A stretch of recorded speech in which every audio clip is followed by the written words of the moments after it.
Hey plant lovers, welcome back. For years, I was making mistakes with peace lily that I didn't even know were mistakes. And I'm willing to bet you're making at least two of them right now. Here's what the scenario usually looks like. You see a peace lily somewhere. Maybe it's struggling in someone else's hands. Maybe it's yours and it's just slowly fading. Yellow leaves, drooping stems, soil that's compacted into something closer to concrete than growing medium. So, you do what makes sense. You water it. You move it to a brighter spot. You try a fertilizer. And somehow, it still looks worse. The problem isn't that peace lily is hard to revive. The problem is that almost everything we instinctively do to save a plant is the exact opposite of what a peace lily actually needs when it's in crisis. Once you understand why, once you stop treating it like a generic houseplant and start treating it like what it actually is, a tropical forest floor survivor with very specific biological priorities, everything changes. Hit subscribe if you want real, practical plant knowledge every week. Not generic tips, but the actual science behind why plants do what they do. Because that's what we're here for. The first revelation was this. Before you do anything else, you need to know what you're actually working with. And most people skip this step entirely. Peace lily, Spathiphyllum wallisii, is native to the tropical rainforests of Central and South America, particularly Colombia and Venezuela, where it grows on the forest floor under a dense canopy. Think high humidity, low direct light, rich, loose organic matter, and air that moves constantly. That's the baseline this plant evolved for. When something goes wrong, your first job isn't to start adding things to the plant. Your first job is to look at the roots and understand what you're dealing with. Here's what most people do wrong. They see a struggling peace lily and they immediately repot it, fertilize it, water it more, or stick it in more sun, without ever checking the root system. That's like trying to fix a car by filling up the gas tank without checking whether the engine is still running. The roots are the foundation. If they're gone, nothing else matters. If they're still alive, everything else is possible. The correct approach is simple, but it requires you to actually look. Remove the plant from its pot. Healthy roots on a peace lily are firm, white to pale yellow, and slightly fleshy. Rotten roots are soft, dark brown or black, and they have a smell, faintly sour, like something overripe. Use clean scissors. Disinfect them with isopropyl alcohol before you start.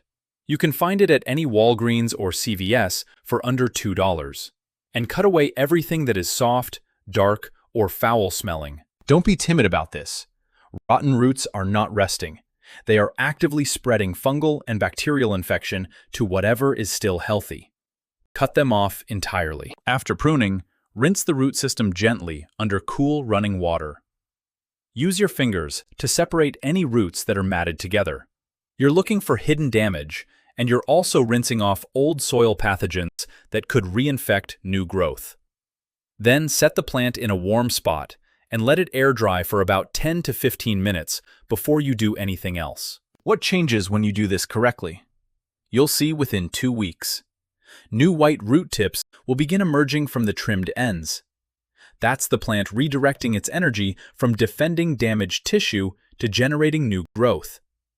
It's a visible sign the root system has accepted the reset. The second revelation was about nutrition, and specifically about the difference between what a peace lily needs and what most plant fertilizers actually give it. Here's the thing about peace lily's native environment. The forest floor in Colombia and Venezuela isn't rich in synthetic NPK. It's rich in decaying organic matter, broken down leaves, bark, fruit, and root matter that releases nutrients slowly, in small, steady amounts, at a low concentration. The plant's entire nutrient uptake system evolved for that rhythm. Slow, gentle, consistent. What most people do wrong is reach for a standard liquid fertilizer at full concentration and apply it to a plant that is already stressed. That is one of the fastest ways to kill a peace lily in recovery. Concentrated synthetic fertilizer on compromised roots causes fertilizer burn. The salt concentration in the soil rises above what the roots can handle, and instead of absorbing water, the roots actually lose it through osmosis. the plant wilts harder. You water more. You make it worse. Here's what actually works, and this one changed everything for me. Potatoes.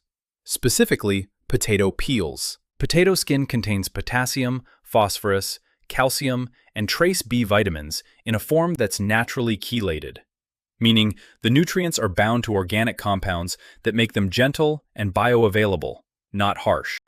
To make the solution, collect the peels from 2 medium potatoes.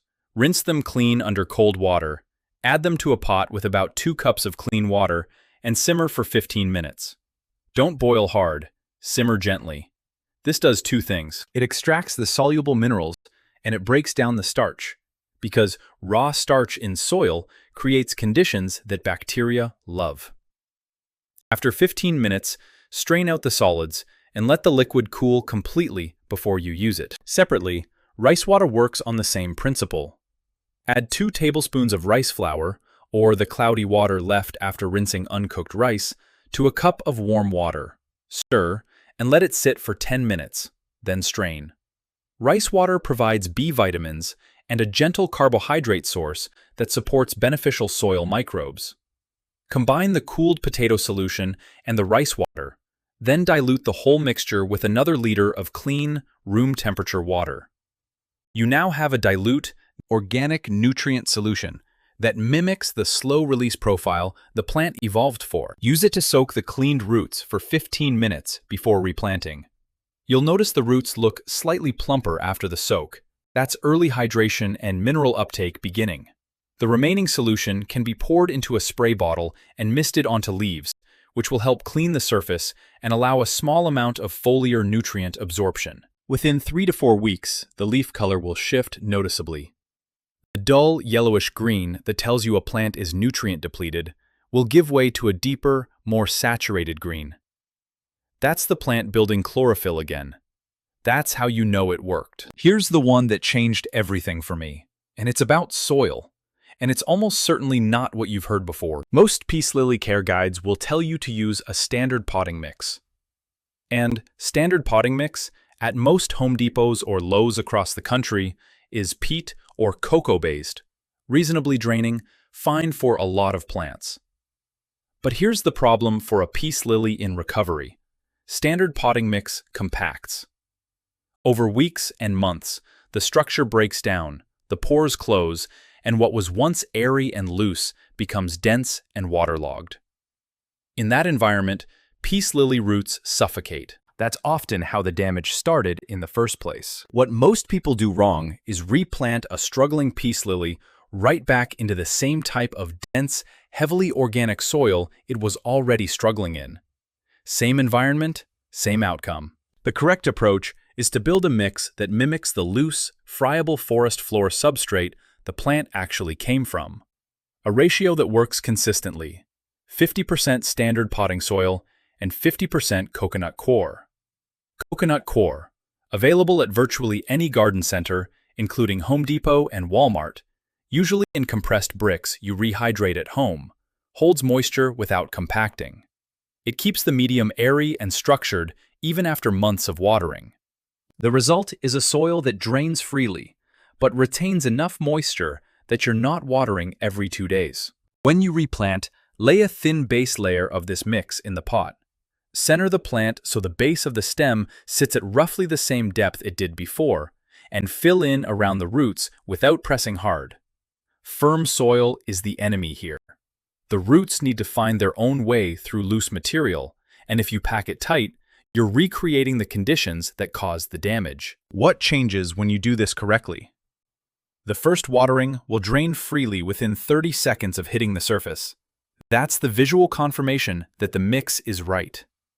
And the plant, freed from the compression that was limiting its oxygen supply, will begin pushing new leaves within 4 to 6 weeks. This next one is the reason most peace lilies die within 2 years of being brought home.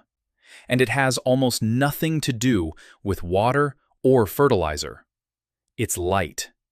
And more specifically, it's the wrong type of light given in the wrong way. Peace lily has a reputation as a low-light plant. And that's accurate. It tolerates low light. But there's a significant difference between tolerating low light and thriving in it.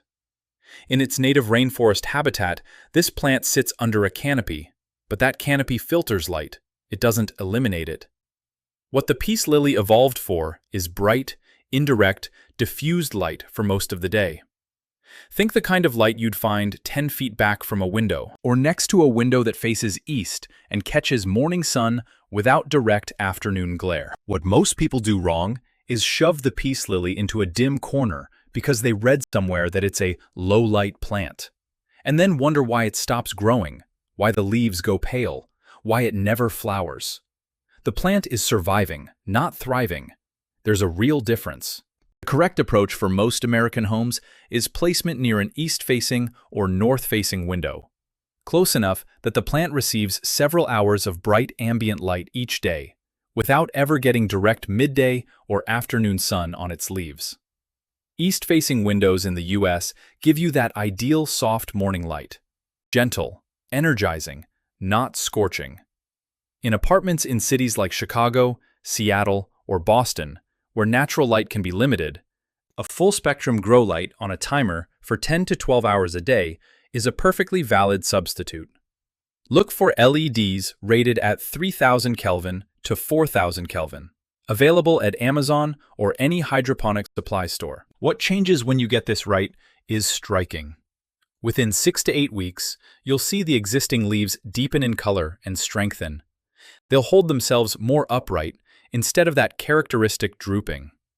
And if you're patient, new growth will emerge faster than it has in years. That's the plant running at actual capacity instead of survival mode. Here's the part nobody talks about, and it's what I find absolutely fascinating because it connects something as mundane as humidity to the deepest biology of this plant. Peace lily is a tropical species. The humidity in its native Colombian rainforest habitat ranges between 60 and 80% year-round. The average American home in winter, with the heating running, drops to 20 to 30% relative humidity. That gap is enormous from the plant's perspective. Every surface on a peace lily, leaves, stems, even the surface of the root zone, is losing moisture to dry air far faster than the plant systems were designed to manage. What most people do wrong is compensate by watering more. The logic makes sense. Plant looks dry, add water. But it misidentifies the problem. The issue isn't soil moisture, it's atmospheric dryness. Adding more water to the soil doesn't fix dry air. It just creates waterlogged roots in a dry atmosphere, which is arguably the worst combination you can give this plant. The correct approach has 3 levels, and you only need one of them to make a significant difference. The simplest? A pebble tray. Find a shallow tray wider than the pot. A baking tray works fine. Fill it with small stones or pebbles from any garden center. Add water until it reaches just below the top of the pebbles, and set the pot on top. As the water evaporates, it rises around the plant, lifting the local humidity without ever touching the root zone. Cost: under $5. The second level: a small, cool mist humidifier placed within 3 feet of the plant. In dry climates, Arizona, Nevada, New Mexico, Colorado in winter, this can be transformative. The third level, which costs nothing: grouping the peace lily with other plants. Plants release moisture through transpiration, and a cluster of plants creates a microclimate meaningfully more humid than the surrounding room. Within 2 to 3 weeks of improved humidity, the leaf edges, the first place drought stress shows up on a peace lily as brown tipping, will stop deteriorating, and new leaves will emerge with cleaner, fully intact margins. That's your confirmation. And the final factor, the one nobody wants to hear, is patience. Real patience, not waiting a few days patience. Here's what that looks like in real terms. After you clean the roots, prepare the soil, give it the right light and humidity and nutrition, and replant. For the first 3 days, do nothing. Don't water it, don't move it, don't check it obsessively. Place it in a spot with gentle, indirect light, stable temperature. Between 65 and 75 degrees Fahrenheit is ideal. and let the pruned root ends dry and callus. This reduces the entry points for fungal infection. On day 3 or 4, water lightly, just enough to dampen the soil, not soak it. Then, let it dry almost completely before you water again. What most people do wrong in this phase is over-intervene. They get anxious because the plant isn't bouncing back in 48 hours, so they water again, or add fertilizer, or move it to a different window. Each intervention is another form of stress on a root system that is still rebuilding. The plant's job right now is to generate new root tissue. Your job is to give it a stable, undisturbed environment to do that in. Realistic timeline. At 2 weeks, you may see no visible change above soil. That's normal. The root system is re-establishing itself underground first, and that work has to complete before the plant can push energy up into new leaves. At 4 to 6 weeks, you will typically see the first signs of genuine recovery. New growth emerging from the center of the plant, existing leaves firming up and lifting, leaf color deepening. At 8 weeks, a plant that came in looking like it had 1 foot out the door should look, genuinely, like a different plant. The best things this plant can give you: the lush, deep green leaves, the elegant white flowers, the effortless, clean air it processes, cannot be forced on a timeline. They happen when the conditions are right. Create the conditions and then get out of the way. That's the whole secret. Here's the single principle underneath everything we just covered. A peace lily doesn't need heroic intervention. It needs the right conditions held steadily over time.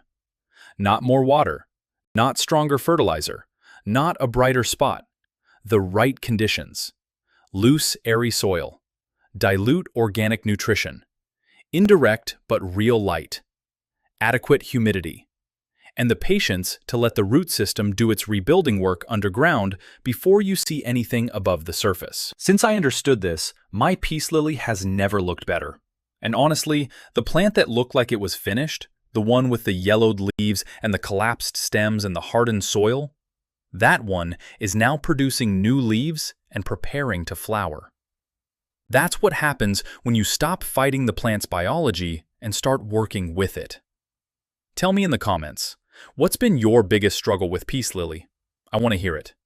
Take care of your plant.